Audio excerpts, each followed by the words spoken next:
وقل رب أعوذ بك من همزات الشياطين وأعوذ بك رب أن يحضرون.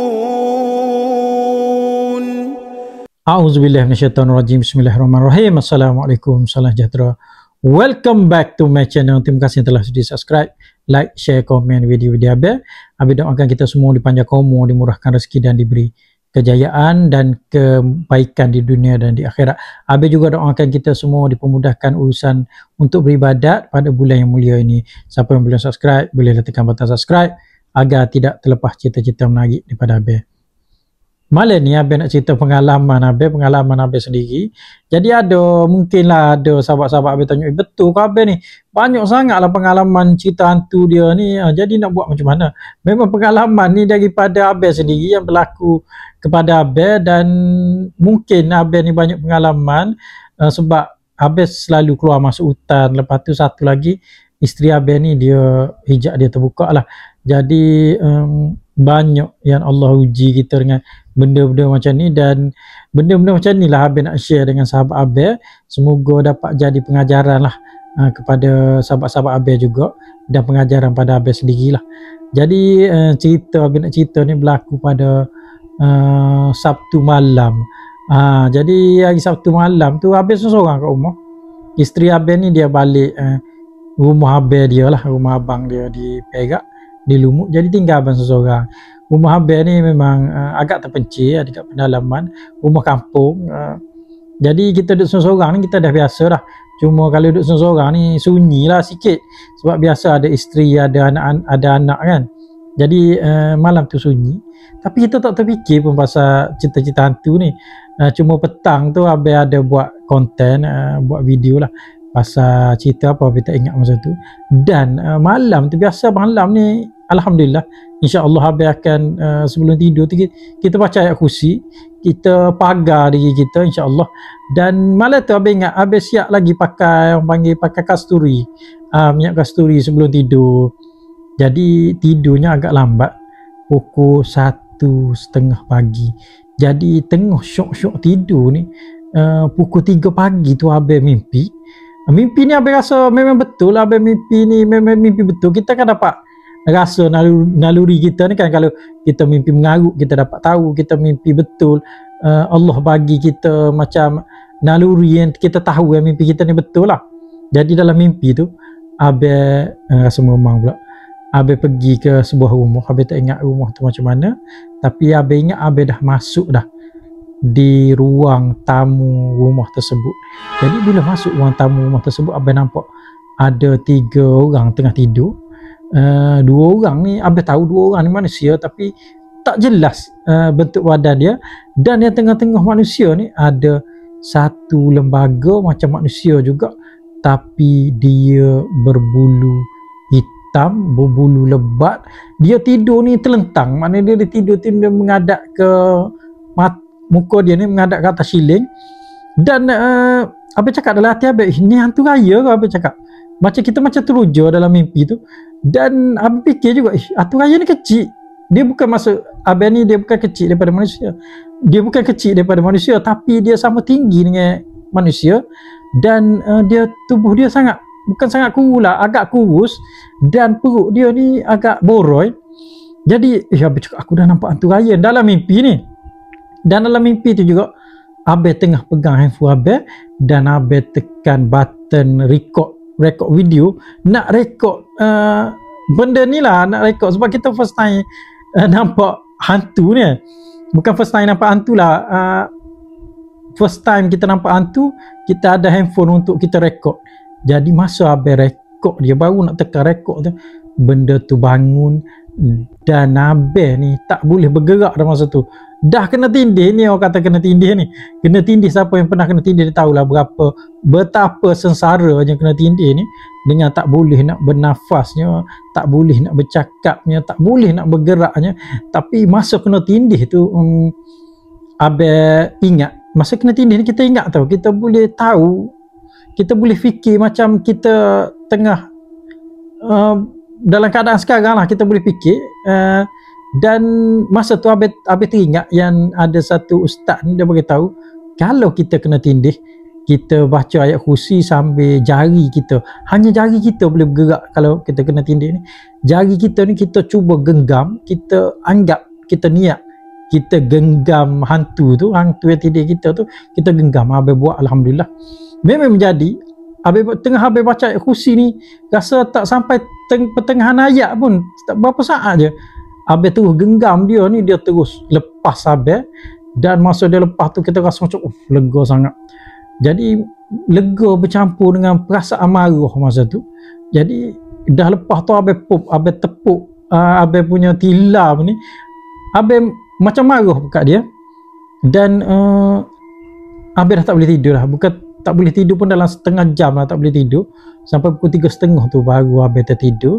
Dan esoknya, bila sebab kita dah lama dah tak kena tindih, dan esoknya isteri Abang balik tengah malam. Dia sampai rumah dalam pukul 10 malam lah. Jadi dia sampai-sampai tu Abang cerita lah kat dia, cakap, yang semalam Abang kena tindih. Abang kena tindih dekat hantu raya. Dia cakap, macam mana Abang tahu tu hantu raya? Abang cerita yang benda tu hitam, berbulu, ada panggil tubuh dia tak tinggi sangat, tak rendah sangat, perut buncit. Bila Abang cakap kat dia, dia kata, bang, tu bukan hantu raya, wallahualam lah. Ini yang dia cerita kat Abang, dia pun tak tahu sangat. Mungkin sahabat Abang yang lain yang lebih arif ni boleh komen kat bawah lah. Dia kata, bang, tu sebenarnya bukan hantu raya. Kalau hantu raya, dia kata, lagi besar daripada manusia, badan dia gempal, mata merah, dan dia lebih garang, atau lebih panggil lebih jahat lah kot daripada hantu siamang ni. Dia kata tu hantu siamang. Abang tanya dia, betul ke yang? Mana awak tahu ni hantu siamang? Dia tanya Abang, betul kan dia punya perut boroi, pusat dia terjojor keluar? Abang cakap, betul. Jadi kata benda ni sebenarnya ada dekat rumah mak angkat Abang. Dan mak angkat Abang dekat kampung Kota Baru. Dan dia kata dia ni dah selalu nampak benda ni. Bila balik je rumah mak angkat Abang ni, benda tu akan ada dalam rumah mak angkat Abang lah. Kadang-kadang kalau dia tak duduk kat ruang tamu, dia akan duduk dekat dalam bilik air lah. Dia pindah-pindah bilik air 1 atau bilik air 2. Dan benda ni dia kata dia kacau anak Abang dengan kacau isteri Abang lah. Isteri Abang ni rupanya dah banyak kali dah kena cakar dengan benda ni. Kita dengar macam betul ke kena cakar, tak awak garu kan badan awak. Tapi bila fikir balik, dia pernah tunjuk tempat dia kena cakar tu memang betul-betul kat tulang belakang dia ni. Dan tak sampai jari dia lah, tak sampai tangan dia nak cakar sendiri. Kadang-kadang kita tidur, kita garu-garu, benda tu kuku kita ni boleh jadi cala belakang kita. Dan bila dia kena cakar tu, dia kata dia nampak benda tu datang masa kita orang tidur tengah malam dekat rumah kat kampung tu. Benda tu datang dan dia cakar belakang isteri Abang lah. Dan bangun pagi tu bila mandi tu memang rasa pedih juga benda tu. Dan benda tu ni dia macam usik anak Abang yang kecil tu, menyebabkan beberapa kali anak Abang ni menangis tengah malam. Dan sebenarnya anak Abang ni dia tak boleh tengok gambar siamang. Kalau dia tengok gambar siamang dia macam fobia sampai sekarang lah. Jadi logik lah apa yang bini Abang cerita ni. Jadi baru Abang tahu rupanya ada nama hantu siamang lah. Jadi cerita pasal Abang nampak hantu jenis macam hantu raya ni, spesies ni, Abang nampak 2 kali lah. Yang Abang cerita ni Abang nampak dalam mimpi. Kali kedua, kali pertama ni Abang nampak benda ni di sebuah hutan. Kira hutan ni dia sepadan 3 buah negeri, Selangor, Pahang, Negeri Sembilan. Masa tu Abang turun dari puncak Gunung Tahan berdua masa tu. Kejadian ni Abang tak ingat lah, 5-6 tahun lepas kot. Masa tu kita dah tengah turun ni. Masa tu dah pukul 6.30 pagi, 6.30 pagi pula, 6.30 petang dah lewat dah. Tengah turun berjalan sembang-sembang tengah turun. Masa tu tak ada orang, kita berdua je sebab masa tu hari kerja biasa dan orang tak ramai. Mungkin orang lain pun dah turun lama dah. Jadi masa perjalanan turun tu Abang ada terdengar suara orang bercakap. Tu suara bercakap bertukar suara orang mengaji. Jadi kita tanya Nik lah, kata Nik, kita ni dah sampai bawah ke? Kau rasa macam jauh lagi. Dia kata, kenapa Wan? Kau dengar bunyi orang mengaji macam bunyi dekat corong masjid. kan dekat maghrib kan ada orang mengaji dekat masjid-masjid, so kita dengar lah kan daripada jauh. Dia kata jangan mengarut kan, dia kata kita ni jauh lagi ni. Bila dia cakap macam tu, Abel tengok sebelah kiri Abel ni. Sebelah kiri Abel ni dia kawasan lembah, dan dekat lembah ni pokok buluh banyak. Jadi bawah pokok buluh ni ada 3 makhluk. Makhluk ni berbulu lebat, hitam keperang-perangan bulu dia, dan benda ni tinggi, besar, lebih tinggi daripada manusia. Badan dia tegap, tiga-tiga ni dia duduk bercakap, 3 orang ni dia duduk bercakap. Bila dia nampak Abel ni, dia terus pandang Abel pandang dia, tiga-tiga dia serentak pandang Abel dengan mata merah. Dengan mata merahnya bertiga ni, benda ni yang bertiga ni. Jadi Abel ni automatik kita ni tindakan refleks kita tu lari lah. Lari pun lari tak jauh sangat lah, lari sebab member Nick ni pun dia nampak juga benda tu. Dan hari lain lepas tu Abel datang balik dan Abel tanya orang asli yang duduk situ lah, sekitar Pansun. Abel cerita lah yang Abel nampak dekat Pansun ni, dan dia kata itulah, dia kata tu bukan hantu raya, dia cakap itu hantu si jarang gigi, ataupun nama dia orang panggil orang mawas. Dia cerita kat Abel benda ni. Jadi satu benda yang baru Abel tahu, dan Abel Google pula orang mawas ni. Dalam apa info yang kita dapat ni, orang mawas ni banyak cerita pasal orang mawas ni dia menjelma ataupun dia muncul di hutan-hutan tebal lah biasanya. Dan dekat Malaysia ni yang paling banyak sekali adalah di Johor, di kawasan Kota Tinggi, di kawasan Keluang, di kawasan Gunung Panti. Orang asli di kawasan-kawasan Johor ni dia dah biasa dah. Dia dah biasa dengar cerita ni, tapi di kalangan dia orang lah, dia cerita kat kalangan dia orang. Dan bila benda ni terjadi kepada masyarakat lain, masyarakat luar daripada hutan ni, masyarakat bandar ni, terjadi benda tu, dia orang nampak. Contohnya lah, Abang nak bagi contoh ini yang Abang baca lah. Ada 2 orang, dia dengar seperti ada lolongan.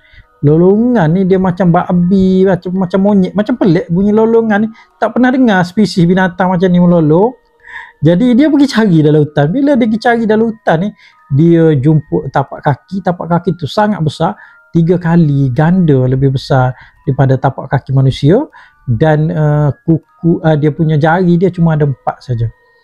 Jadi bila dia jumpa tapak kaki tu, masing-masing dah rasa pelik tengok tapak kaki benda ni. Dan tiba-tiba dia dengar dengusan dekat area berhampiran dia lah. Tapi intai tak ada dengusan ni.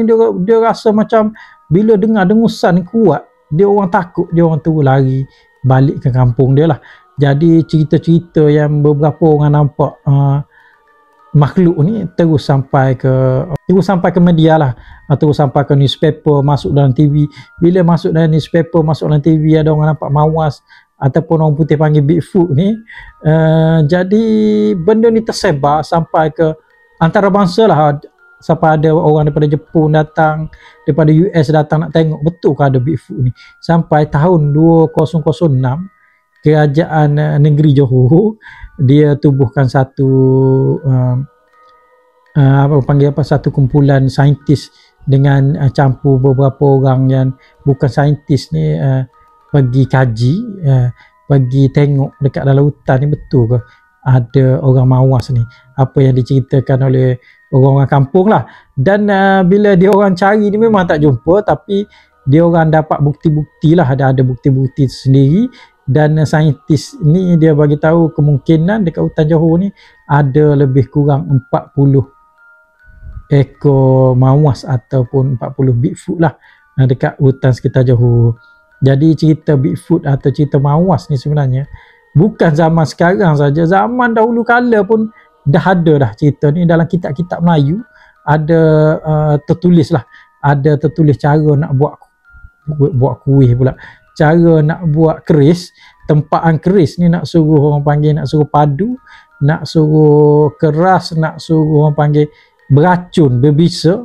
Dia masukkan campuran tulang-tulang mawas dalam besi tempaan keris ni lah. Jadi tukang-tukang keris ni tak tahulah macam mana dia boleh ambil tulang mawas ni, tulang mawah ni bila diadun dengan adunan besi semua ni untuk tempaan ni, dia kata tukang-tukang ni akan mengalami loya-loya, mengalami rasa nak pitam semua, sebab bau yang dikeluarkan daripada tulang mawas ni agak, orang panggil agak kuat lah, agak orang panggil mungkin agak berbisa kot, sampai dia orang rasa macam ni. Tapi bila siap keris ni memang orang kata berbisa lah. Tak tahulah, itu cerita yang Nabi baca dalam internet lah, sejauh mana kebenaran dia tak tahulah. Kalau nak buat kesimpulan kot, Abi rasa benda ni, mawas ni merupakan makhluk yang mungkin dia duduk dua alam lah kot. Satu di alam yang kita boleh nampak ni, dan satu di alam gaib. Jadi bila dia ada di dua alam ni, kita tak boleh nak senang-senang jumpa dia lah. Tak boleh senang, walaupun kita cari dengan peralatan canggih ke teknologi canggih ni, cari benda tu memang tak akan jumpa lah. Jadi itulah cerita saja Abi nak share pasal orang mawas, pasal hantu siamang ni, dan pasal hantu raya tadi lah. Jadi itulah saja untuk malam ni. Semoga sahabat-sahabat Abi ni terhibur dan dapat pengajaran lah daripada cerita yang Abi sampaikan ni lah, insya-Allah. Sekian, terima kasih.